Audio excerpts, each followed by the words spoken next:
Hey Krishna, Radhe Radhe, welcome to religion of সনাতন channel. আপনি যদি এই চ্যানেলে নতুন হয়ে থাকেন তো অবশ্যই সাবস্ক্রাইব করবেন। আজকে আমরা পড়ব শ্রীমদ্ ভগবদ গীতা যথাযথ দ্বিতীয় অধ্যায়ের 21 এবং 22 নম্বর শ্লোক। ভগবান এখানে কি বলতেছে সেই বিষয়টি আমরা জানবো আজকে।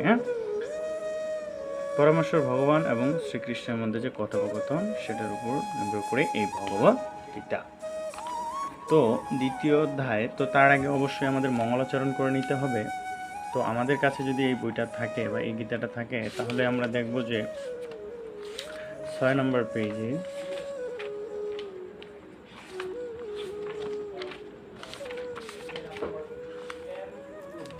6 নম্বর পেজে মুখবন্ধ দেওয়া আছে। এই মুখবন্ধটা আমাদেরকে পড়তে হবে, অর্থাৎ আমাদের যে গুরু পরম্পরা বা বৈষ্ণবরা আছে তাদেরকে স্মরণ করা, তাদের কৃপা পাওয়ার জন্য। যেমন মুখবন্ধ অবশ্যই পড়ব গীতা পড়ার আগে, যেমন ওম অজ্ঞান তিমিরান্ধস্য জ্ঞানাঞ্জন শলাকয়া চক্ষুরম্মিলিতং যেন তস্मै শ্রীগুরুবে নমঃ।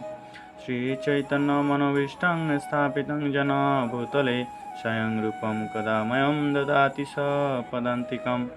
वन्देऽहं श्रीगुरु श्रीयुतपदकमलं श्रीगुरुपवैष्णवाञ्चं श्रीरूपसाग्रजातं सगुणगुणान्वितं तं सजीवं साद्वैतं सावधूतं परिजनसहितं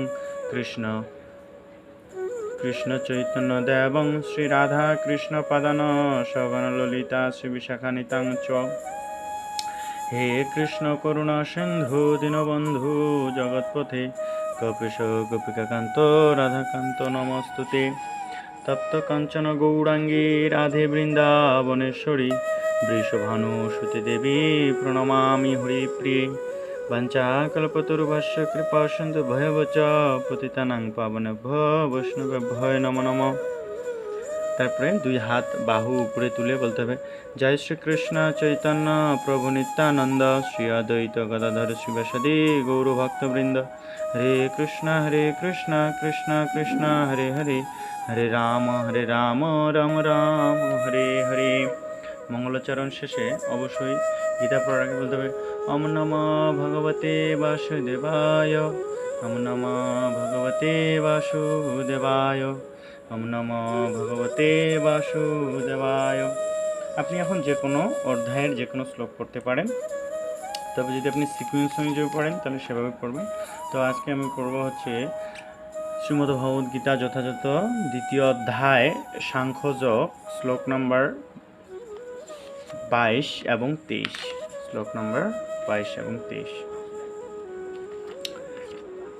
দুঃখিত, আগে হয়তো বা 21-22 বলছিলাম, তো পড়ব 22 এবং 23। ভগবান কি বলতেছে অর্জুনকে দেখেন কি বলছে দ্বিতীয় অধ্যায়ের 22 নম্বর শ্লোকে। বাসাংসি জীর্ণানি যথা বিহায় নবানি গৃহাতি নরপরাণি তথা শরীরানি বিহায় জীর্ণান নান্নানি সংজাতি নবানি দেহি। অর্থাৎ অনুবাদ, ওটা শ্লোক ছিল, এর অনুবাদটা দেখেন যে মানুষ যেমন জীর্ণ বস্ত্র পরিত্যাগ করে নতুন বস্ত্র পরিধান করে, দেহীও তেমন জীর্ণ শরীর ত্যাগ করে নতুন দেহ ধারণ করে। অর্থাৎ এই অধ্যায়ের মাধ্যমে বোঝাচ্ছে যে মানুষ যেমন ছেঁড়া বস্ত্র, অর্থাৎ আমাদের যদি কোনো পোশাক নষ্ট হয়ে যায়, জামা বা প্যান্ট, সেটা আমরা পরিত্যাগ করে নতুন একটা জামা বা প্যান্ট কিনে নিই, ঠিক সেরকম এই দেহি অর্থাৎ আমাদের মধ্যে যে আত্মা রয়েছে তাকে দেহি বলা হচ্ছে। সেই দেহি এই জীর্ণ শরীর, অর্থাৎ আমাদের শরীর যখন বয়স্ক হয়ে যায়, ভার বহন করতে পারে না, তখন এই শরীরটা ত্যাগ করে নতুন দেহ ধারণ করে। অর্থাৎ আত্মা এক দেহ থেকে আরেক দেহে দেহান্তরিত হয়। তারপরের শ্লোকে কি বলছে, অনেকেই বলে যে আত্মাকে কষ্ট দিয়ে কোনো ধর্ম হয় না, আত্মাকে খেতে দাও, এই হাবিজাবি অনেক কিছু বলে। তো ভগবান এখানে কি বলছে সেটা দেখেন কি বলছে। ন এনম সিদ্ধন্তি শস্ত্রাণি ন এনম দহতি পাবক ন চ এনম ক্লেদন্তি আপো ন শোষয়িত মারুত। অর্থাৎ আপনার যদি এখান থেকে পড়তে অসুবিধা হয় তাহলে ভেঙে ভেঙে দেওয়া আছে। ন এনম সিদ্ধন্তি শস্ত্রাণি ন এনম দহতি পাবক ন চ এনম ক্লেদয়ন্তী আপো ন শোষয়িত মারুত। অর্থাৎ অনুবাদটা কী হবে দেখে, আত্মাকে অস্ত্রের দ্বারা কাটা যায় না, আগুনে পোড়ানো যায় না, জলে ভেজানো যায় না, অথবা হাওয়াতেও শুকানো যায় না। দেখেন এখানে ভগবান শ্রীকৃষ্ণ বলতেছে যে আত্মাকে অস্ত্রের দ্বারাও কাটা যায় না, আগুনেও পোড়া যায় না, জলেও ভেজানো যায় না, অথবা হাওয়াতেও শুকানো যায় না। তাহলে আত্মা কিভাবে খাদ্য গ্রহণ করে? আসলে আত্মা খাদ্য গ্রহণ করে না। আমাদের দেহটা যে রয়েছে পঞ্চভূত দিয়ে তৈরি। আমাদের দুইটা বিষয়, একটা সূক্ষ্ম শরীর, একটা স্থূল শরীর।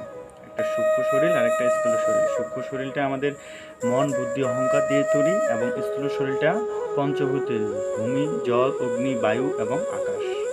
তো এই পঞ্চভূত দিয়ে তৈরি যে দেহ, এটা ভক্ষণ করে, আত্মা কখনো ভক্ষণ করে না। তো হরি বল, রাধে রাধে। চ্যানেলে যদি নতুন হয়ে থাকেন তো অবশ্যই সাবস্ক্রাইব করবেন এবং চ্যানেলের পাশে থাকবেন। হরি বল।